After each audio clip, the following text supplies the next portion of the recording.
रुक जाइए महाराज चंद्रप्रकाश, राजा सूर्यकांत ने गरजते हुए कहा। आप हमारे मित्र सेठ धनंजय का वध क्यों करना चाहते हैं?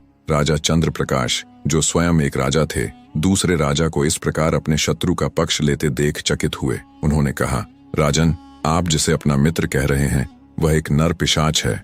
इस अधर्मी ने मेरी धर्म बहन को न केवल बंदी बनाया है बल्कि मेरे भांजे को भी विष देकर मार डालने का प्रयास किया। सेठ धनंजय, जो अब राजा सूर्यकांत की सेना के पीछे स्वयं को सुरक्षित महसूस कर रहा था, अपनी हवेली के छज्जे से चिल्लाया, मित्र सूर्यकांत, यह सब झूठ बोल रहे हैं। इनकी दृष्टि मेरे धन और मेरी इस हवेली पर है। यह कपट कर रहे हैं। राजा सूर्यकांत दुविधा में पड़ गए। एक ओर एक प्रतापी राजा का आरोप था, दूसरी ओर उनके मित्र का खंडन। महाराज चंद्रप्रकाश, सूर्यकांत ने कहा, न्याय की मांग है कि दोनों पक्षों को सुना जाए। मित्र धनंजय, यदि यह असत्य कह रहे हैं तो उस स्त्री को हमारे समक्ष प्रस्तुत करो जिसे महाराज चंद्रप्रकाश अपनी बहन बता रहे हैं। हम सारी सच्चाई उसी के मुख से सुनना चाहते हैं। यह सुनते ही सेठ धनंजय के पैरों तले जमीन खिसक गई। उसे लगा कि राजा सूर्यकांत तो उसी की रक्षा कर रहे थे, फिर यह मांग क्यों? किंतु वह राजाज्ञा को टाल नहीं सकता था। उसने कांपते हुए अपने सैनिकों को आदेश दिया।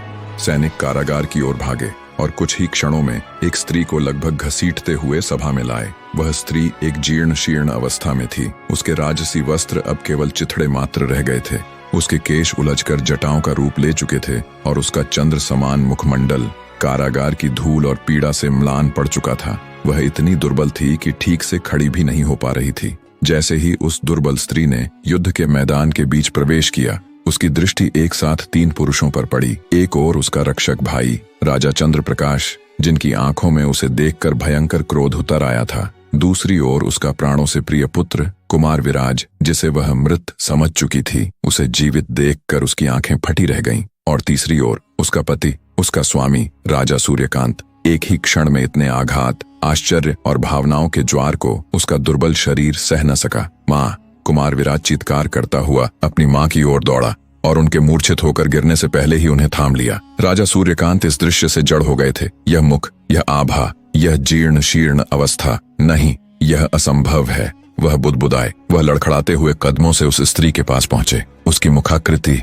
उसकी आंखों की वही गरिमा, भले ही वह धूल से ढकी थी, वह अपनी रानी को कैसे नहीं पहचानते। उन्होंने कांपते हुए स्वर में पूछा, हे देवी, हूबहू मेरी रानी की भांति दिखने वाली, तुम कौन हो? रानी देविका ने धीरे धीरे अपनी आंखें खोलीं। अपने पति के मुख से, जिसने उन्हें मृत्युदंड दिया था, यह प्रश्न सुनकर उनके सब्र का बांध टूट गया। उनकी आंखों से अविरल अश्रुधारा बह निकली, जिसमें पीड़ा नहीं, केवल उपहास था। महाराज, इससे आगे का पार्ट देखने के लिए चैनल को सब्सक्राइब करें और कमेंट में नेक्स्ट पार्ट लिखें।